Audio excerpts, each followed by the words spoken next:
Tapos naghiwala yung itlog. Ayan. Mukhang may nagtangka. Ayan, no? Nasira mga katunying. Mukhang nagutom na yung ahas at nagtangka siyang pumasok. Pero hindi siya nadali mga katunying. Ayun, no? Puso ng saging. Ayan. Kunin natin yan ngayon.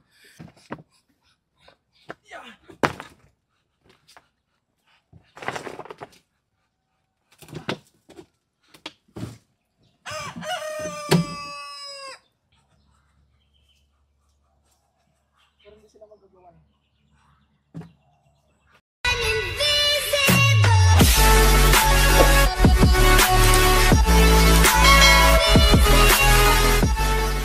So what is up mga katunying, magandang umaga po sa ating lahat. At syempre welcome back po sa ating YouTube channel. At kung ilan pala kayo napadpad sa aking YouTube channel mga katunying, ay inaanyayahan ko po kayo mag-subscribe at i-click po ang notification bell para ma-update po kayo sa mga susunod pa nating mga video. At for today's video mga katunying ay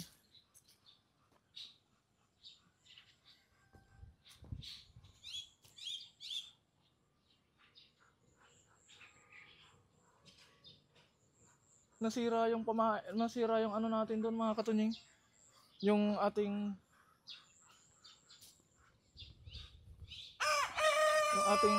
trap. So nasira yung trap natin mga katunying. Ay no, hindi ko alam kung bakit.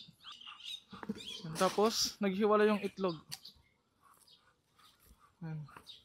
Mukhang may nagtangka. Ayun, no? Nasira mga katunying. Mukhang nagutom na yung ahas at nagtangka siyang pumasok. Pero hindi siya nadali mga katunying. And then tingnan natin kung may bagong itlog.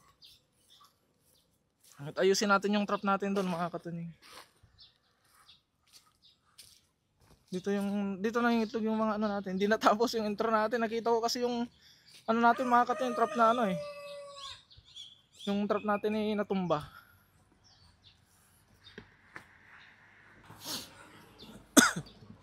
So yung mga katunying, ayusin natin yung trap natin na natumba. Dahil nagtangka sila siguro at gumilid yung itlog. And then yung mismong net natin is na ano siya, natumba. Ayusin natin ulit. Tapos dagdagan natin mga katunying. Naglalagay pa tayo sa ibang parte.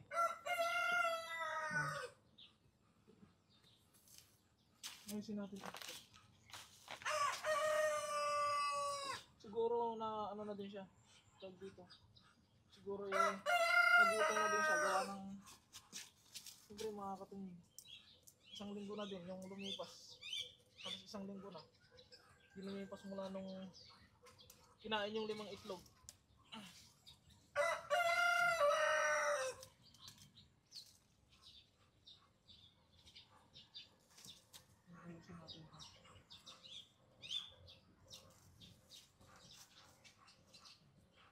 Tapos gigit na ulit natin ito.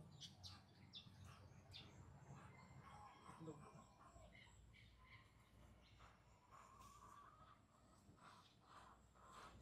Yun. Natumba. Kala niya siguro is magiging basic lang sa kanya yung pagkuha ng 2 itlog na yan. No way. So kung makuha man niya yan, at least mahihirapan muna siya, mag-e-effort muna siya mga katunying na kuhanin yung na yan, itlog. So ngayon ang mission pala natin ngayong araw mga katunying, dahil ngayong araw ay meron tayong pasok sa trabaho.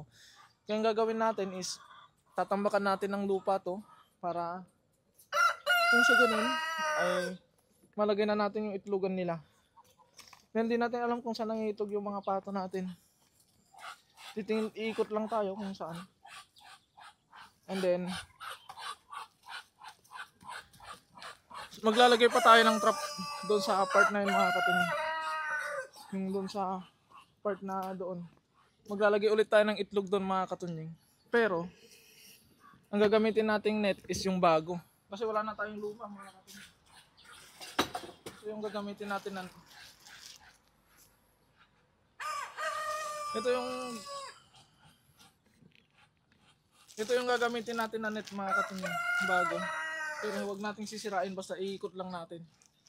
Para hindi naman sayang kung sakaling hindi magamit or sakaling hindi makahuli.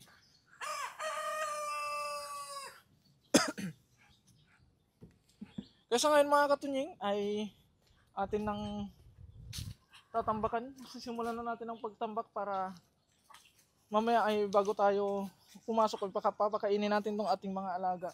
Gawa ng sa ngayon mga katunying is ano pa naman, maaga pa. Ilalas na lang natin yung pagpapakain sa kanila paglalagay ng tubig.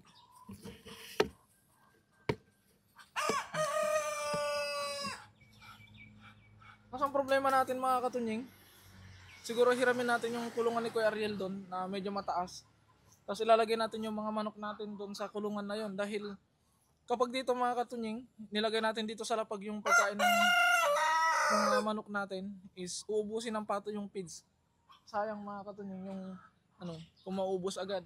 Kaya gagawin natin, kukulong ulit natin yung mga manok sa kulungan. Pero hiramin natin yung kulungan ni Kuya Ariel para mas siya, pabox. Ito kasi pahaba mga katunying na maliit. Yung sa kanya malawak pero square. Kaya mga katunying, kukunin ko yung ang gagawin ko na lang para hindi tayo gaanong mahirapan. Dahil dito mga katunying sa paligid ng ginawa nating kulungan is puro bato. Kaya hindi tayo makakapaghukay dyan. Ito try kong hilahin yung mga box natin doon na mayroong lupa. Dahil tatanggalin ko lang din naman yung mga lupa nun. Ang gagawin ko, pag tinanggal ko, ilagay ko na lang siya dyan sa sa ginagawa nating kulungan. Yan. So, try kong hilahin kung hindi ako mahirapan mga katunying. Hindi mabigat.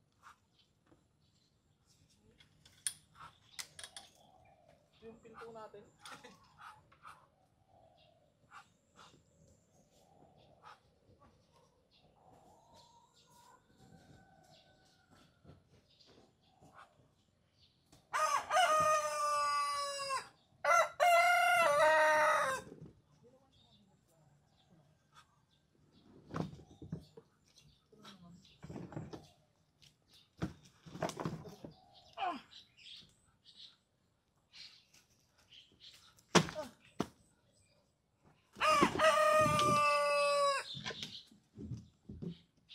Parang gulaman lang ah.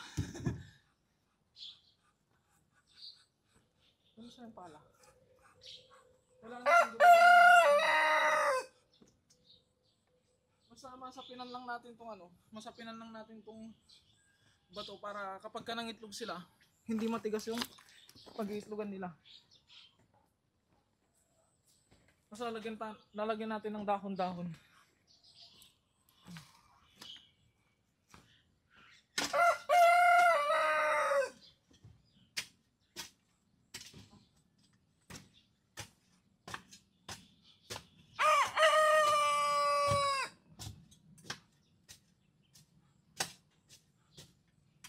Natin durug-durugin lang natin to para masapinan.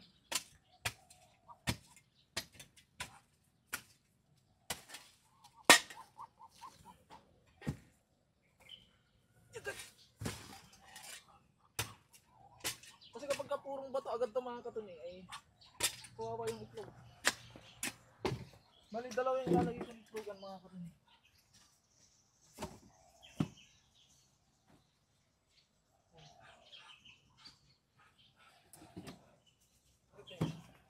Magkatabi.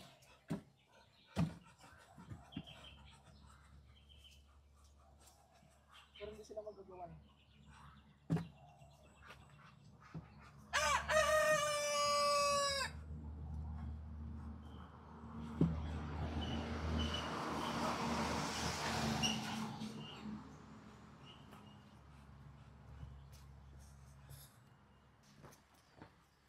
Pagkakamot lang natin itong dahon na nakulit na natin sa kanila. Wala naman. Dahon ng sana mga katunying, dayami sana, kaso wala tayong dayami yan. So ngayon okay na siya. Ang gagawin natin is tatakpan ko itong harap mga katunying. Total hindi ko siya sasarado talaga, as in ano lang, sasandalan lang natin ng ano para hindi sila pagurado.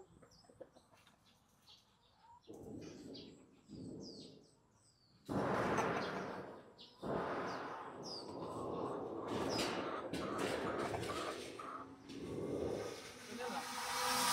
Kasi yung mga pato mga katuwing, kapag masyadong maliwanag yung ano nila, area, hindi sila pupunta dito.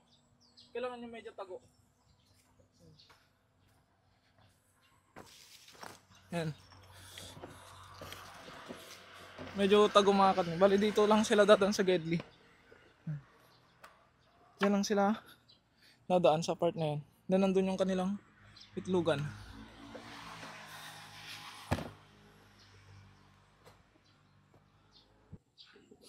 Kaya ngayon mga katunying is magpapakain na tayo ng ating mga alagang pato at yung mga manok mamaya dahil iano natin yung feeds nila, ilalagay natin sa kulungan, ilalagay natin sila sa kulungan at yung ano sana, yung trap ilalagay natin doon mamaya pagkatapos dito. Pagkatapos natin magpakain mga katunying, susunod natin yung trap. Maglalagay tayo ng trap para sa mga ahas na naman. Dahil nagalaw na yung ano natin, nagalaw na yung trap natin doon, ibig sabihin, lumabas na yung ahas. At nagutom ulit siya, kaya lumabas siya. Kaso, hindi siya napuruhan. Huwag siyang mag-alala dahil hahainan ulit natin siya ng itlog. Bali, i-prepare lang pala natin mga katunying, hindi muna natin ilalagay pala ngayon yung ano, yung trap kasi baka maano ng pato. Dahil tambayan ng pato yun mga katunying yung part na yun. Tambayan ng pato. Kaya wag muna nating lagyan ng ano. Wag muna natin silang lagyan ng pamain. I-prepare lang natin yung gagamitin natin. Ayun, nahulog na saging. So, may nahulog na saging dito mga katunying.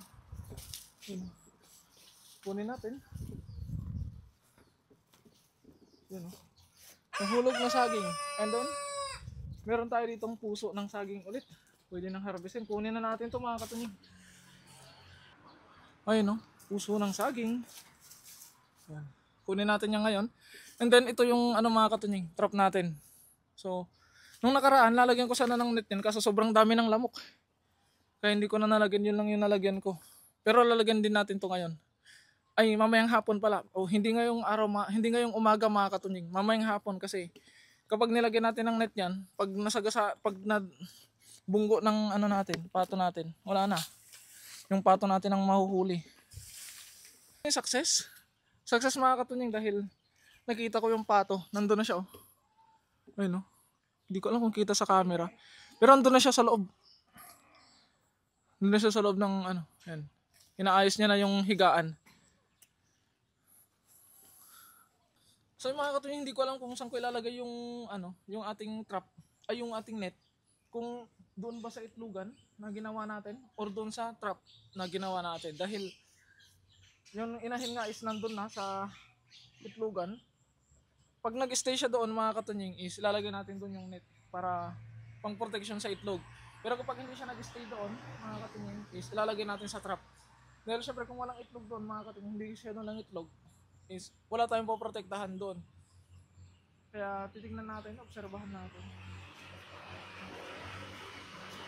Nandun sila, tatlong inahin mga katunying, tatlong inahin nandun sa loob ng ano natin, sa loob ng itlogan na ginawa natin. Kaso yung manok natin nandun nang gugulo. Kaya ang gagawin natin, magpapakain muna tayo ng ating mga alaga. Pag magpapakain tayo, lalapit yung mga manok dyan, tapos hulihin natin and then hiramin natin yung kulungan ni Kuya Ariel doon ng manok and then doon natin kukulong yung mga manok para hindi magulo yung mga pato natin dahil yung itlog doon mga katunying hindi na natin i-harvest. Yung itlog doon is yun na yung palimlim niya dahil nakagawa na nga tayo ng itlogan. Kaya tara mga katunying, magpakain muna tayo ng pato natin. Tara. So what is up mga katunying? So ayun, kararating lang natin galing trabaho at hindi natin na ituloy yung vlog natin kaninang umaga gawa ng yung cellphone natin na ginagamit sa camera ay bigla na lang nag-shutdown mga katunying. Nag-overheat yata kasi sobrang init. Ngayon naman mga katunying, kaya ang ginawa ko is kinuha ko na, itinuloy ko pa rin siya mga katunying, pero yung vlog naputol na. At saka hindi na natin nakuha yung puso ng saging doon mga katunying. Yun yung kukunin natin ngayon. At kukumustahin natin yung mga manok natin sa bago nilang kulungan.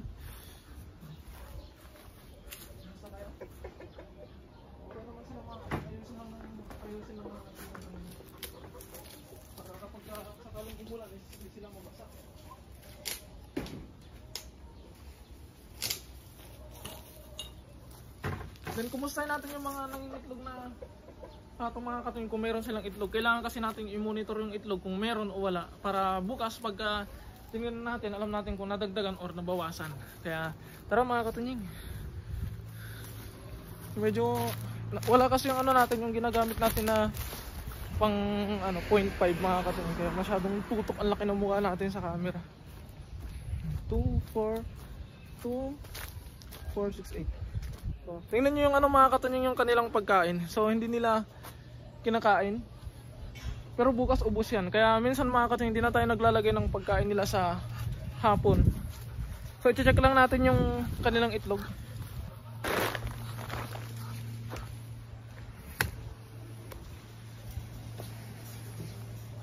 So ayan, tingnan natin. Wow, may isang mga katunying, may isang itlog.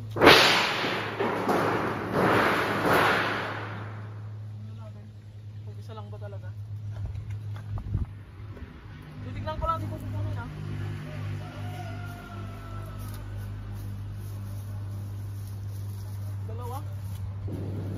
Dalawang itlog mga katunying, hindi ko kinuha. Nakatingin sila sa akin. Ngayon mga katunying, dahil merong itlog,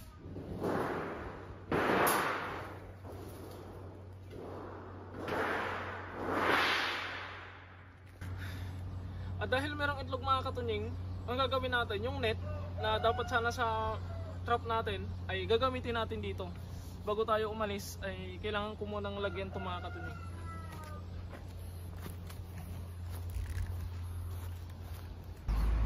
So bali ganito yung itsura niya mga katunying kapag bago. So yun sana yung gagamitin natin sa trap, pero syempre mas importante itong itlog na nandito na mga katunying kaysa dun sa kasi kung talagang makukuha siya, pupunta lang din naman siya dito. Itali ko siya dito.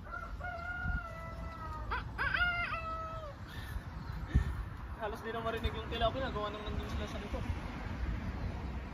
Medyo marami-rami yung lamok mga katunying. Tapos sasabit natin to dulo dito. Ipapalibot lang natin.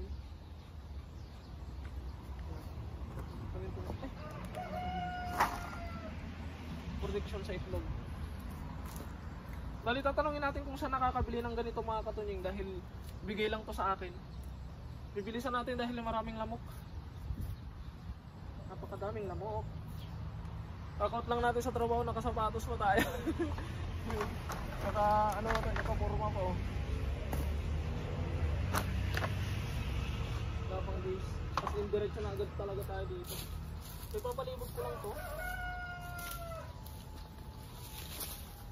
para kahit saan siya dumaan ay madadali siya. Ano ito? Mapit.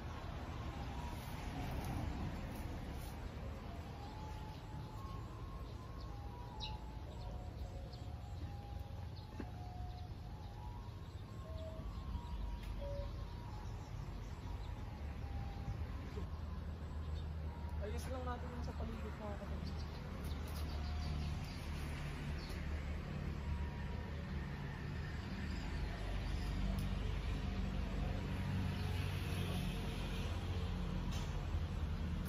Mas na umaligid siya dito mga katunying, madadali talaga siya. So yun mga katunying, nailatag na natin. Bali na siya, nakalatag na. Hindi masyadong halatang mga katunying. Pero yung trap natin nandun pa rin.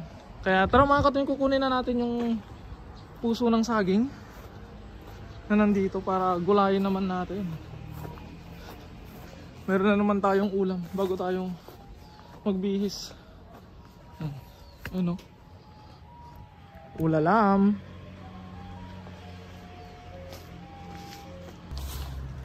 Tabi-tabi po. Ipitin lang natin.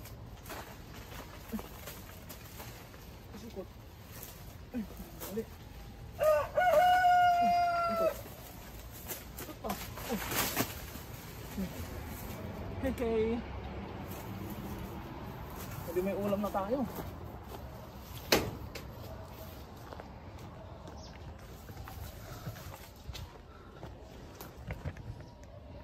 So yun mga katunjing, tapos na. Mayroon na tayong ulam at nailatag na natin yung dapat nating ilatag ngayong gabi para protection sa itlog. Kaya yun mga katunjing, bali nakuha na natin to. Ang puso ng saging, lilinisan na lang natin yan. Siyempre para meron tayong gugulayin. At kaya hanggang dito na lamang muna ang update dito sa ating mini garden mga katunjing. At maraming salamat po sa lahat po ng walang sawang sumusuporta sa akin na sa aking mga nakasama. Mag-ingat po palagi mga katunjing and God bless po. Bye bye.